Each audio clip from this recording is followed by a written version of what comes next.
আল্লাহর নবী দাউদ আলাইহিস সালাতু ওয়াস সালাম একদিন ঘরের ভিতরে আছেন। ঘরের ভিতরে থাকার পরে এই যে তাসাওয়ারাল মিহরাব ইজদাখালু আলা দাউদ ফাফাসিয়া মিনহুম ক্বালু লা তাখাফ। দাউদ আলাইহিস সালাতু ওয়াস সালাম রাষ্ট্রের নায়ক, তিনি প্রাসাদের ভিতরে আছেন, কিন্তু ইজদাখালু আলা দাউদ আলাইহিস সালাতু ওয়াস সালামের ঘরের ভিতরে দুইজন লোক ঢুকে গেলেন। মেহরাব, মেহরাব বলা হয় প্রাইভেট কামরা, যেটা একেবারে সিকিউরিটি রুম, যেখানে অন্য কেউ থাকতে পারে না, গুরুত্বপূর্ণ একটা জায়গা, সেটাকে বলা হয় ইস্তাসাউরাল মেহরাব। একটা দেশের বাদশা, প্রেসিডেন্ট যেই ঘরে থাকে, তার বাইরে প্রশাসনের লোক আছে, পুলিশ আছে, গোয়েন্দার লোকেরা আছে, তার চারিদিকে নিরাপত্তার লোক আছে। এরপরেও এই বিল্ডিং এর ভিতরে পাচির টপকায় দুইজন লোক যে ঢুকলো, দাউদ আলাইহিস সালাম এটা দেখার পরে তিনি ভয় খেয়ে গেলেন। ভয় খাওয়াই তো স্বাভাবিক নাকি? কি সেটি? মোবাইল ফোন বন্ধ, কোরআন শুনতে আসলে মোবাইল ফোন বন্ধ, গল্প বন্ধ। কার কথা? ওয়াইজা কুরিয়াল কুরআনু ফাসতামিউ লাহু। যখন কোরআন শুনবে তখন কি করা লাগবে? চুপ থাকা লাগবে। এমনি মোবাইল করবেন, বাদামও খাবেন, গল্প শুনবেন, কোরআন শুনবেন, হবে? এটা ফরজ। ফাসতামিউ লাহু, চুপ থাকো। যদি চুপ থেকে শোনো, লাআল্লাকুম তুরহামুন, তখন তোমার উপর রহমত দেওয়া হবে। কখন রহমত হবে? একটু বাদামও খাবেন, গল্পও করবেন, মোবাইলও করবেন, বন্ধুর সাথে গল্প করবেন, কোরআন শুনবেন, হবে? এই জন্য মোবাইল ফোন বন্ধ করে ঢুকবেন মাহফিলে, গল্প সব বন্ধ। এরপরে ধরা হবে কোন সূরা থেকে আলোচনা করা হলো, না হলে গেট বন্ধ করা হবে। আজকে দৈনিক তো ওয়াজ শোনেন নাকি? তাহলে সংরক্ষিত একটা জায়গা যেখানে দাউদ নবী থাকেন, দেশের প্রেসিডেন্ট, সেই সংরক্ষিত জায়গার ভিতরে কেমনে দুইজন লোক ঢোকে? ইজদাখালু আলা দাউদা ফাফাসিয়া মিনহুম ক্বালু লা তাখাফ। এখন দুইজন ঘরের ভিতরে ঢোকার পরে বলছে লা তাখাফ। এখন রাতের অন্ধকারে আপনার বিশাল এই বিল্ডিং চারিদিকে ঘেরা, এই ঘেরা বিল্ডিং এর ভিতরে আমি যে ঘরে থাকি, ঘরের ভিতরে টপ করে দুইজন লোক যদি ঢোকে, ভয় করবেন না? ভয় লাগবে কিনা? এখন দাউদ নবী ভয় খেয়ে গেছেন। চিন্তা করেন কেমনে ঢোকে? এত সেনাবাহিনীরা, পুলিশ, আর্মি, বিজিবি, চৌকিদার, আনসার, এত কিছু থাকার পরে আমি যেই জায়গায় থাকি, সব কিছুকে টপকে ঘরের ভিতরে কেমনে ঢুকলো? ইস্তাসাউরাল মেহরাব, মেহরাবের ভিতরে কেমনে দুইজন লোক ঢোকে? এটা তো সম্ভব না। এখন ঢোকার পরে বলছে যে আপনি ভয় করার কিছু নাই, আমরা আপনার সাথে কিছু কথা বলার জন্য এসেছি, মামলা দায়ের করুন। দাউদ নবী বলছে সারাদিন গেল, মামলা দেওয়ার সুযোগ নাই, এই রাত 12টার সময় আমার পাঁচির ভাঙ্গে, ঘর ভাঙ্গে ঢোকা লাগবে? হ্যাঁ, এই সময় বিচার করার সময়? এখন ওরা বলতেছে ঠিক আছে। এখন কথা হলো খাসমানি বাগা বাদুনা আলা বাদ। তারা দুইজন ঢুকছে, ঢোকার পরে বলে ফাহকুম বাইনানা বিল হক, আমাদের মধ্যে আপনি বিচার ফয়সালা করে যান। ওয়ালা তুশতিত ওয়াহদিনা ইলা সাওয়াইস সিরাত, আমরা দুইজন বাদী বিবাদী আপনার সামনে এসেছি, আমাদের কাছে বিচার করে। আচ্ছা, এই গভীর রাত্রে ওরা দুইজন ঢুকে বিচার চাচ্ছে, মন মেজাজ ভালো থাকবে না খারাপ? তারপরও দাউদ নবী বলছে আচ্ছা ঠিক আছে, বিচার যখন তোমরা করে নেবে, বলো কি হয়েছে? বলছে যে ইন্না হাযা আখি, এটা হলো আমার ভাই। বাদী বলছে এটা আমার ভাই। লাহু তিসউ ওয়া তিসউনা নাজা, এর 99টা দুম্বি আছে, আমার আছে ওয়াহিদা, একটা দুম্বি। এখন উনি চাচ্ছে ফাকাল আকফিল লিহা, সে আমাকে বলতেছে তোমার ওই একটাও আমাকে দিয়ে দাও। তো ওর 99টা আছে, খাসি, বকরি, দুম্বা, এটা দেওয়ার হচ্ছে না। আমার কয়টা আছে? একটা আছে, ওটা নিবে। ফাহকুম বাইনানা, আপনি আমাদের মধ্যে এই বিচার ফয়সালা করে দেন। দাউদ নবী শোনার পর বলছে আচ্ছা এটা একটা মানুষ, হই ওর 99টা আছে, তাও হচ্ছে না। মোবাইলে দেখলাম এক নেতার 625টা বাড়ি। কয়টা বাড়ি? 625 বাড়ি। একটা মানুষের কতগুলো বাড়ি লাগে? 625টা বাড়ি, দেশ এবং বিদেশ মিলে। আচ্ছা, একটা মানুষ না অন্য কিছু? চিন্তা করছেন আপনি? আর এর আছে 99টা ছাগল দুম্বি, এর আর সহ্য হচ্ছে না, ওর আছে একটা দুম্বি, ওটা দখল করা লাগে। এখন দাউদ নবী চিন্তা করে 99টি দুম্বি থাকার পরেও লোকটা যখন ওই একটার উপর তার চোখ চলে গেছে, এটা জালেম, এই জালেমের বিচার করা দরকার। দাউদ আলাইহিস সালাতু ওয়াস সালাম তার বিচারের ব্যাপারে সিদ্ধান্ত নেবেন। এখন এই বিচার ফয়সালা কি হবে এইটা আমরা জানাবো আপনাদের। সম্মানিত ভাইয়েরা আমার, আল্লাহ রাব্বুল আলামিন যুগে যুগে নবী রাসূলদেরকে এই জন্যই পাঠিয়েছেন, যাতে করে তোমরা এই রাষ্ট্র পরিচালনা করার ক্ষেত্রে নামাজে যেমন আল্লাহর নিয়ম মানবে, মসজিদে যেমন আল্লাহর নিয়ম মানবে, জানাজায় যেমন আল্লাহর নিয়ম মানবে, মিলাদ মাহফিলে আল্লাহর নিয়ম মানবে, বিবাহতে আল্লাহর নিয়ম মানবে, ঠিক ওই একইভাবে সংসদ যখন পরিচালিত হবে ওই আল্লাহর নিয়মেই পরিচালিত হতে হবে। সচিবালয় যখন পরিচালনা করা হবে আল্লাহর নিয়মে করা লাগবে। UNO office, DC office, SP office, যত অফিস আদালত আছে সব নিয়ম আল্লাহর দেওয়া। মসজিদের জায়গার মালিক যেমন আল্লাহ, সংসদ ভবন, সচিবালয় এই জায়গার মালিকও কে? আল্লাহ বলেন, আলা আলাহুল খলক ওয়াল আমর, সৃষ্টি যার, আইন চলবে শুধুমাত্র তার। মসজিদের জায়গা আল্লাহর হওয়ার কারণে মসজিদ যেমন আল্লাহর নিয়মে চলে, ওই সংসদ ভবন, সচিবালয়, ডিসি অফিস, এসপি অফিস এগুলোরও জায়গার মালিক আল্লাহ। মসজিদ আল্লাহর নিয়মে চলবে, তাহলে সংসদ, সচিবালয় এটাও কার নিয়মে চালানো লাগবে? কিন্তু আমরা ধর্মকে এক জায়গায় রেখে দিয়েছি। রাসূলুল্লাহর জীবন থেকে আমরা নামাজ গ্রহণ করেছি। এত নামাজের আলোচনা করলে ভালো লাগে, হজের আলোচনা করলে হজে যেতে রাজি হয়, রোজার আলোচনা করলে আপনাকে পীর সাহেব বলে পানি পড়া নিবে। একই কোরআনে আল্লাহ পাক রব্বুল আলামিন নামাজের কথা বললেন, রোজার কথা বললেন, হজের কথা বললেন, জাকাতের কথা বললেন, জিকির আজগারের কথা বললেন। এগুলো কথা শুনলে আপনার মন খারাপ হয় না? একই জায়গায় একই কোরআনে আল্লাহ পাক বললেন, আনাকিমুদ্দিন, দিন প্রতিষ্ঠা করো, এ ব্যাপারে মত পার্থক্য করো না। তখন আপনার চেহারা কালো হয় কেন? কারণ নামাজ পড়াও যে আল্লাহর হুকুম, দিন প্রতিষ্ঠা করো কার হুকুম? আল্লাহ পাক বলেন, শারা'a লাকুম মিনাদ-দীনি মা ওয়াসসা বিহি নূহ ওয়াল্লাযী আওহাইনা ইলাইকা ওয়া মা ওয়াসাইনা বিহি ইব্রাহিমা ওয়া মূসা ওয়া ঈসা আন আকিমুদ্দীন ওয়ালা তাতাফাররাকু। আল্লাহ পাক বলেন, ও নবী আমার, শারা'a লাকুম মিনাদ-দীন, আপনার কাছে আমি শরীয়ত পরিপূর্ণ করে দিলাম, নির্ধারণ করে দিলাম। এই শরীয়তের মেসেজ হলো, আপনার কাছে যা মেসেজ দিয়েছি সব নবী রাসূলের কাছে মেসেজ দিলাম। আপনার আগে নূহ নবীর কাছেও মেসেজ দেওয়া হয়েছে, মূসা নবীর কাছেও মেসেজ দেওয়া হয়েছে, ঈসা নবীর কাছে, ইব্রাহিম নবীর কাছে, সব নবীর কাছে একটি মেসেজ দেওয়া হয়েছে। সেই মেসেজটা হলো আন আকিমুদ্দিন ওয়ালা তাতাফাররাকু, দিন প্রতিষ্ঠা করো, এই ব্যাপারে মত পার্থক্য করো না। এখন নামাজ পড়া ইবাদত মনে হয়, হজ করা ইবাদত মনে হয়, যাকাত দেওয়া ইবাদত মনে হয়, দিন কায়েমের কথা শুনলে মৌলবাদ আর রাজাকার মনে হয়। ও যে তালেবান, কি বলছে? তালেবান। চিন্তা কর, দিন কায়েম হয়ে গেলে নামাজের ওয়াজ লাগবে না, দিন কায়েম হয়ে গেলে সুদ ঘুষের ওয়াজ করা লাগবে না, দিন কায়েম হয়ে গেলে হত্যা গুম লাগবে না, দিন কায়েম হয়ে গেলে অন্যায় অবিচার থাকবে না, দিন কায়েম হয়ে গেলে মানুষের অধিকার নিশ্চিত হবে, সবাই তার অধিকার ফিরে পাবে। এজন্য ভাইরা আমার, আল্লাহ রাব্বুল আলামিন আমাদেরকে বলেছেন, নামাজে যখন তোমরা দাঁড়াও তখন আল্লাহর সঙ্গে তোমরা কথোপকথন শুরু করো। আমরা যখন আল্লাহর সামনে দাঁড়াই নামাজে তখন প্রশংসা করি, আলহামদুলিল্লাহি রাব্বিল আলামিন।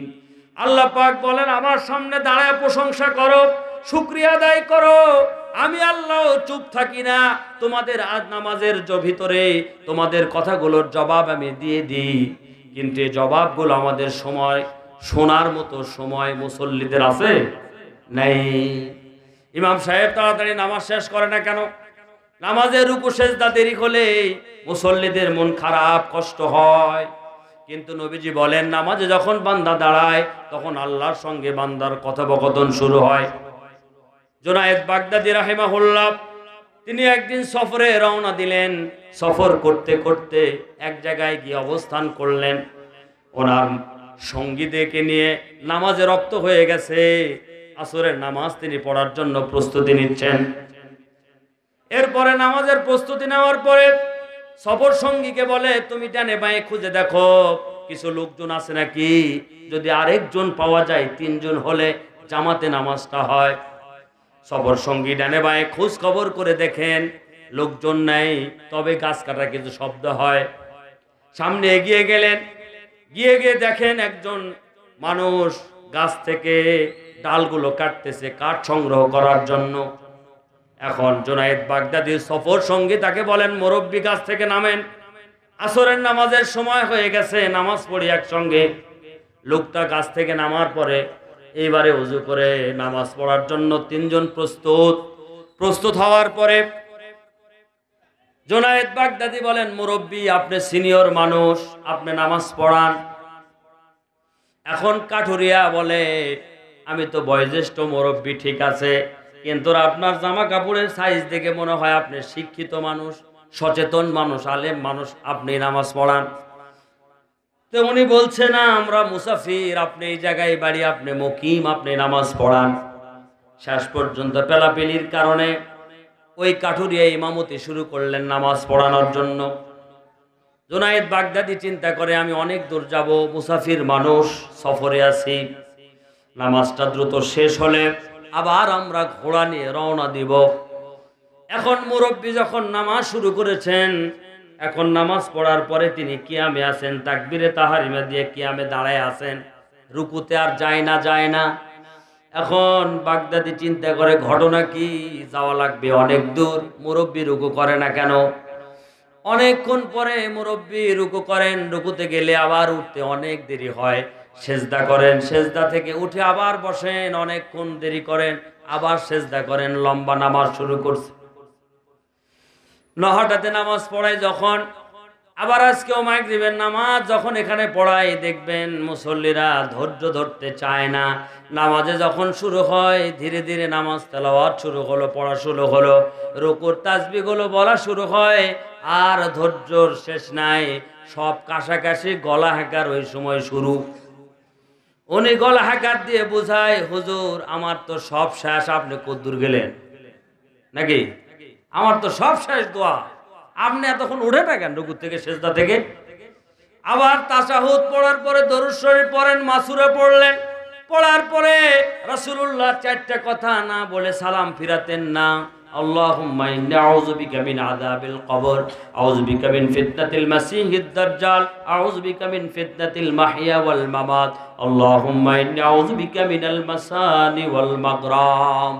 রাসূলুল্লাহ এই দোয়াগুলো মাসুরার পরে পড়তেন, রব্বানা যালামনা আনফুসানা ওয়া ইল্লাম তাগফির লানা। মা বোন যারা এসেছেন ভালো করে শুনেন, আমলগুলো করবেন। আপনারা বলেন নামাজের মধ্যে দোয়া কবুল হয়, আপনি 2 সেজদার পরে 1 সেজদা দিয়ে বসবেন, এই সময় দোয়া কবুল হয়, পড়বেন আল্লাহুম্মা গফিরলি ওয়ারহামনি ওয়াহদিনি ওয়াফিনি, এই দোয়াগুলো পড়বেন।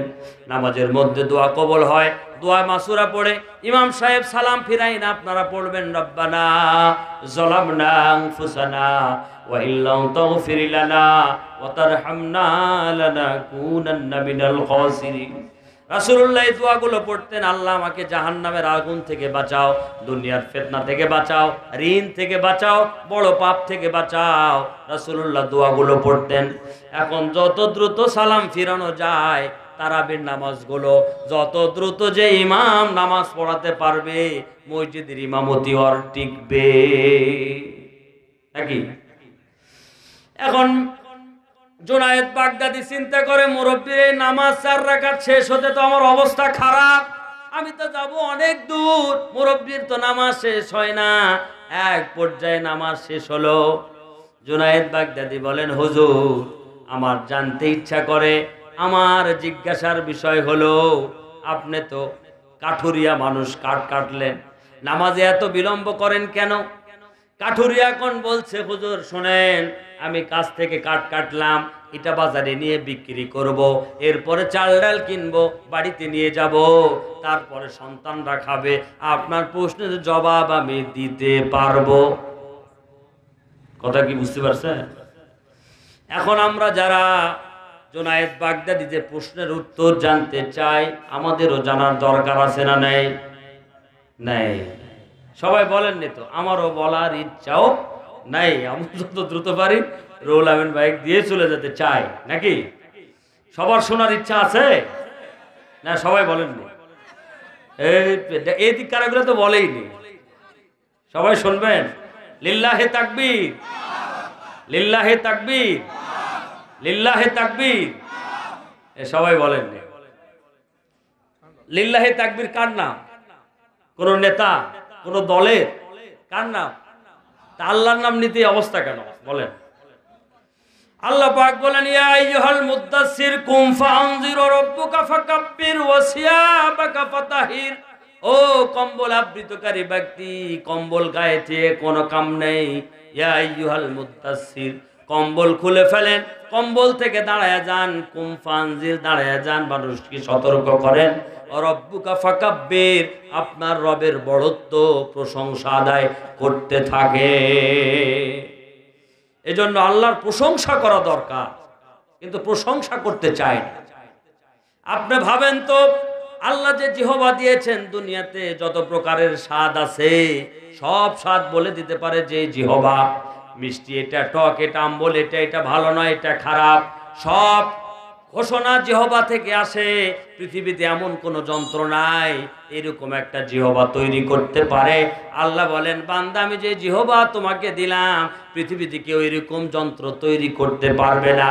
এরপরে ওই মুখ দিয়ে সুবহানাল্লাহ আলহামদুলিল্লাহ তোমার বের হয় না। কিন্তু যখন তোমার মুখ বন্ধ হয়ে যাবে, চেষ্টা করবে হাজারো হাজার, আমার পবিত্র নাম আর বলতে পারবে না। তোমাকে কান দিলাম, পৃথিবীতে যত আওয়াজ আছে, শব্দ আছে, সব আওয়াজ শব্দ কান বলে দেয়। এটা মাইক, এটা বক্তার কথা, এটা বাচ্চার কান্না, এটা ট্রাকের আওয়াজ, এটা মোটরসাইকেল হর্ন। পৃথিবীতে এমন কোনো যন্ত্র নাই আলাদা আলাদা করে লক্ষ লক্ষ শব্দ সব বলে দিতে পারবে কোনটা কেমন সাউন্ড। আল্লাহ বলেন, এত নিয়ামতপূর্ণ কান দিলাম, এরপরেও তুমি আমার প্রশংসা করো না। এজন্য সুবহানাল্লাহ আলহামদুলিল্লাহ লা ইলাহা ইল্লাল্লাহু আল্লাহু আকবার বললে হুজুরদের লাভ হয়। কার লাভ হয়? কার বলেন? যার বলবে তার, তাও মনে থাকে। প্রিয় ভাইরা আমার, এই জন্য মসজিদে আমরা বলি, মাহফিলেও বলি, সব জায়গায় প্রশংসা করব কার? এই জন্য সবাই বলেন আলহামদুলিল্লাহ। এই সুবহানাল্লাহ আলহামদুলিল্লাহ বললে কি লাভ? তামলাউল মিজান মা বাইনাস সামাওয়াতি ওয়াল আরদ। নবীজি বলেন, আসমান এবং জমিনের ফাঁকা জায়গা যা আছে সবটুকুন নেকিতে আল্লাহ পরিপূর্ণ করে দেয়। তাও কবে না সুবহানাল্লাহ।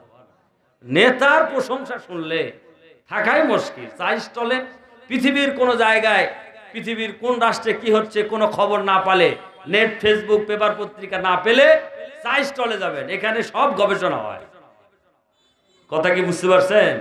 কিন্তু ওখানে সুবহানাল্লাহ বলবে না। এই জন্য সুবহানাল্লাহ বলবেন, আলহামদুলিল্লাহ বলবেন, লা ইলাহা ইল্লাল্লাহু আল্লাহু আকবার বলবেন। হার্ট ভালো থাকবে, কলিজা ভালো থাকবে, শরীর ভালো থাকবে, মন ভালো থাকবে। কার নাম নিলে? এই জন্য আমরা শুকরিয়া আদায় করি। এটা বলতে হয় কেন? আল্লাহ রাব্বুল আলামিন আমাদেরকে বলেন, রব্বুকা ফাকাব্বির, তোমার রবের প্রশংসা করতে থাকো, তাসবিহ তাহলিল জিকির আজগার করো। তোমার রবের প্রশংসা, তোমার রবের এই প্রশংসা যদি করতে থাকো, হাসরের ময়দানে বড় বড় পাহাড়গুলো তোমার সামনে হাজির করা হবে। দুনিয়াতে আমল করি নাই, এইগুলো আসলো কোথার থেকে? বলে, বান্দা সুবহানাল্লাহ আলহামদুলিল্লাহ লা ইলাহা ইল্লাল্লাহু আল্লাহু আকবার বলেছো, আল্লাহ নেকিতে পরিপূর্ণ করে দিয়েছে। এই জন্য ভাইরা আমার, আমরা যারা এখানে এসেছি, আল্লাহ রাব্বুল আলামিনের নাম শুনলে এবং ফ্রি থাকলেও যখনই থাকবো সুবহানাল্লাহ পড়বো, আলহামদুলিল্লাহ পড়বো। অনেক বিপদে পড়ে গেছেন, মুসিবত, কি করবেন? রাসূলুল্লাহ শিক্ষা দিয়েছেন, তখন তোমরা দরুদ শরীফ পড়ো। কি করো? দরুদ শরীফ পড়ো, সুবহানাল্লাহ আলহামদুলিল্লাহ পড়ো। 2 রাকাত সালাত আদায় করে আল্লাহর কাছে সাহায্য চাও, আল্লাহ বিপদ মুক্ত দান করবে। না বাবার কাছে যাবেন? কোথায় যাবেন? ব্যবসাতে বরকত হয় না, কোথায় যাবেন? বাবার দরবারে। ব্যবসা আপনার থপ তলায় যাবে।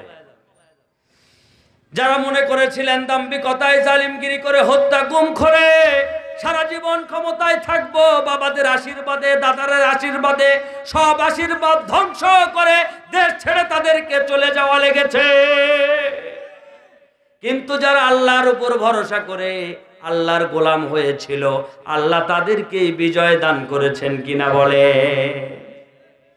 তাই আল্লাহ পাক বলেন, মাসালুল লাযিনা ইত্তাখাযু মিন দুনিল্লাহি আউলিয়া কামাসালিল আনকাবুত। আল্লাহ রাব্বুল আলামিন বলেন, আমাকে অভিভাবক বাদ দিয়ে অন্য কাউকে যদি অভিভাবক হিসাবে খোঁজো, ব্যবসাতে বারাকা হয় না, বাবার কাছে যাও, দরগাহে যাও, মাজারে যাও, তোমার ব্যবসা ধ্বংস, তুমি শ্বাস, তোমার ঈমান শ্বাস। মা বোন যারা এসেছেন বলবো, এই কুসংস্কারগুলো, শিরকগুলো আপনাদের মাধ্যমে বেশি হয়। ভালো করে শুনেন, স্বামী সংসারের বারাকা আনার জন্য, নিজেদের কল্যাণের জন্য, নিজের বিভিন্ন সমস্যা থেকে বাঁচার জন্য মাজারে মোমবাতি দেন, বিভিন্ন জায়গায় যান, ঈমান আমল শেষ, পরিবার শেষ, আপনার পরিবার ধ্বংস হয়ে যাবে। যাদের এত ক্ষমতা ছিল, এত কিছু ছিল, আল্লাহ টিকায়নি। আল্লাহ রাব্বুল আলামিন বলেন, এই জালুত সম্প্রদায়ের বানি ইসরাইলদের সঙ্গে যখন যুদ্ধ হয়, আমালিকাতে যুদ্ধ হয়, জালুতরা মনে করেছিল, আমালিকার লোকজন মনে করেছিল, বানি ইসরাইলদের এত বিজয় কেন? মূসা নবী ফেরাউনের উপর বিজয়, এত বিজয় কেন? ইউসুফ নবী কিভাবে বিজয় দান করলেন, আল্লাহ রাষ্ট্রনায়ক হয়ে গেলেন, ইব্রাহিম নবীকে আল্লাহ বিজয় দান করলেন। তাই তারা চিন্তা করলো, জালুতের জালিমরা, যে এই বানি ইসরাইলের সম্প্রদায়কে আল্লাহ কেন এত বিজয় দেয়, কারণ কি? তারা খোঁজ খবর নিলেন, তথ্য গবেষণা করে দেখলেন, তাদের কাছে একটা বাক্স আছে। কি আছে? একটা বাক্স আছে। এই কি আছে এটি? এই ডানে ভাই কথা কয়, মাহফিলের লোকজন কইলে সরত গল্প করা যাবে না, হয় বসা লাগবে, না হলে সাইডে যাওয়া লাগবে। থামাবে কে? বানি ইসরাইলদের এত বিজয় হয় কেন?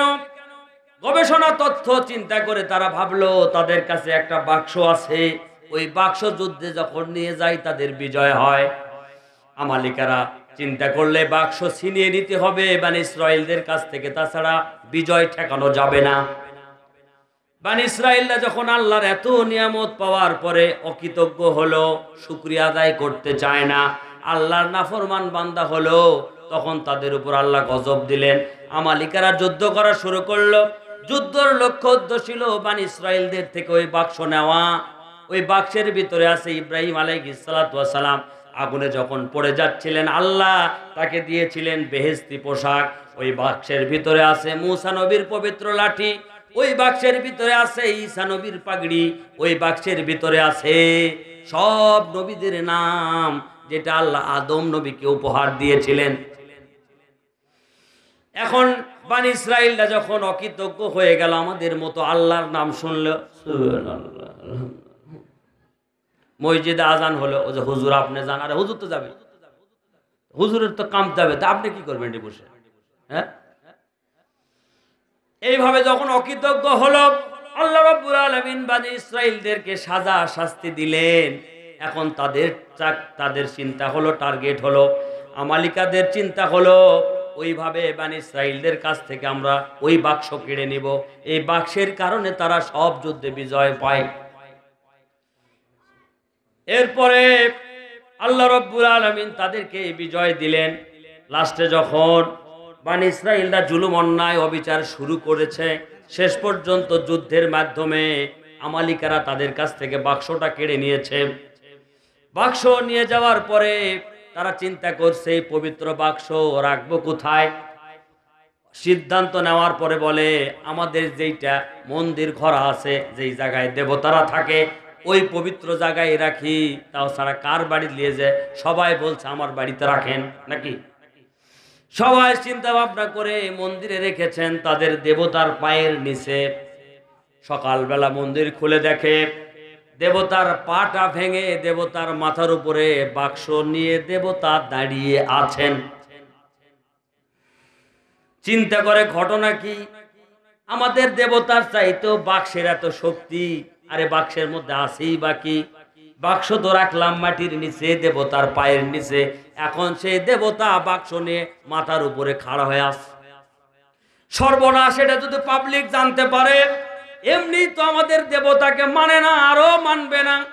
দরজা তাড়াতাড়ি লাগাও, এই দৃশ্য কাকে দেখাও না, সাংবাদিক যেন না দেখতে পারে, মোবাইলে ছবি তুলে যেন কেউ ফেসবুকে না দিতে পারে নাকি। কেমন করে কাজ হচ্ছে, রাত্রিবেলা মারো মারো, ছবি যেন বাইরে না যায়, তাই গেটটা লাগাই দিল। এখন ঠাকুর মশাইরা বসে চিন্তা করে কি ঘটনা, বাক্সের মধ্যে আছে কি রে। এখন চিন্তা ভাবনা করে যেটাই থাক, খোলা যাবে না, পাবলিক আছে বাইরে, তাহলে কি করব।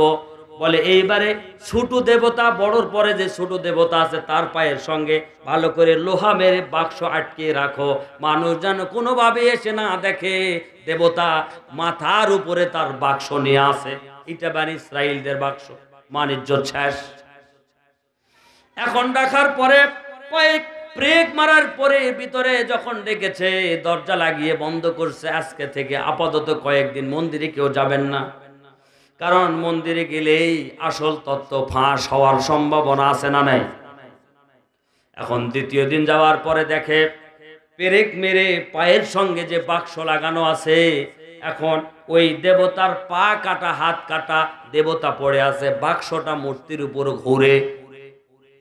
আরে সর্বনাশ, এখন কি বুদ্ধি, দেবতা যেই কটা আছে সব তো শেষ হয়ে গেল, আর এই বাক্স তো থামে না, ঘুরতেই আছে।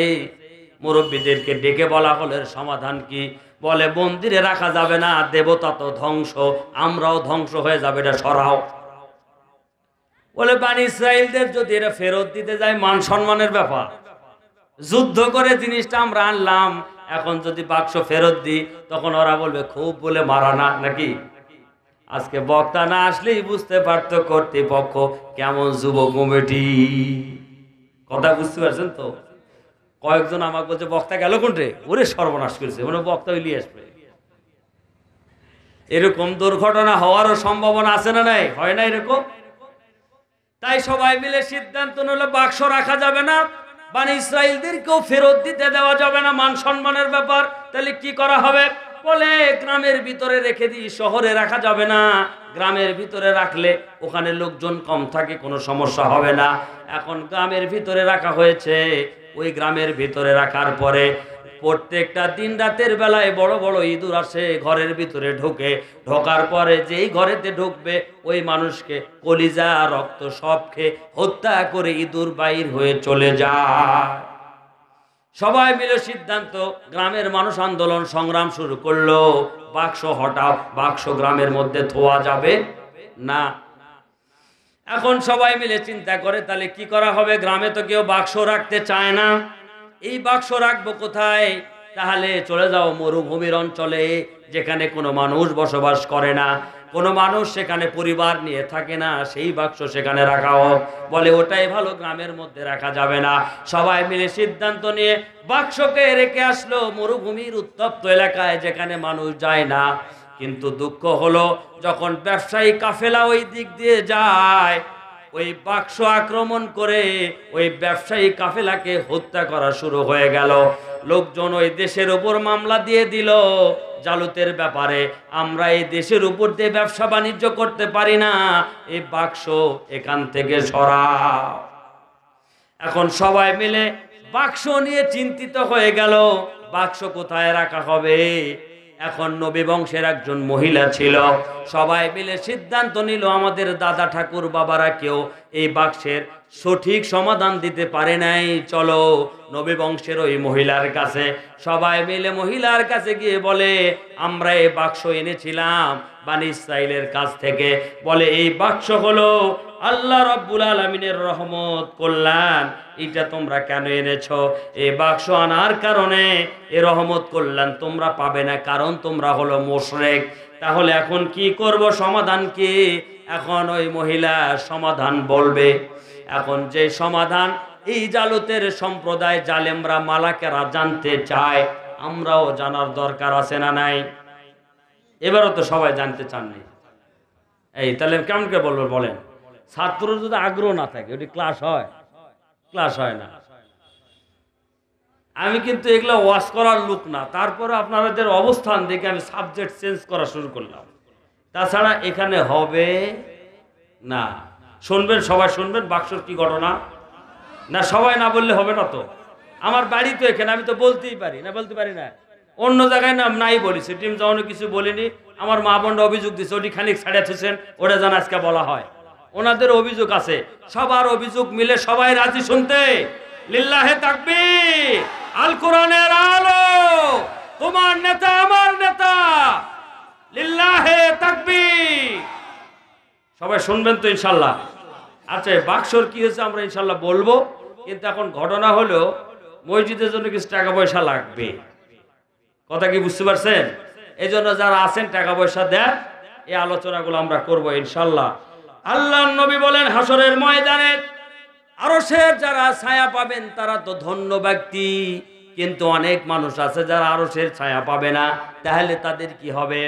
নবীজি বলেন দুনিয়াতে যারা দান করলো মসজিদে, আল্লাহ রাব্বুল আলামিন আরশের ছায়া পায়নি মানুষগুলো, কিন্তু মসজিদের দান করা ওই টাকাগুলো ওই মানুষদের মাথাতে ছায়া দিতে থাকবে যতক্ষণ পর্যন্ত বিচার শেষ না হয়। তাহলে আরশের ছায়া সবাই পাবে না। সবাই না পেলেও মন খারাপের কারণ নাই, কিন্তু যারা দুনিয়াতে আল্লাহকে ভালোবাসার জন্য টাকা পয়সা দিয়েছিল, আল্লাহর ঘর মসজিদকে সুন্দরের জন্য, দুনিয়াতে কত কিছু টাকা আমরা খরচ করি, কিন্তু সব কিছুই রেখে চলে যাওয়া লাগে। আজকে পাহাড়া দাদা আমাদের কাছে নাই, এ গ্রামের কত সিনিয়র মানুষ তারা নাই, কিন্তু এই মসজিদ মাদ্রাসা আছে না নাই? যতদিন থাকবে তাদের কবরে সওয়াব যেতেই থাকবে। ইদা মাতাল ইনসানু ইনকাতানহু আমালুহু ইল্লা মিন সালাসাতিন ইল্লা মিন সাদাকাতিন জারিয়া।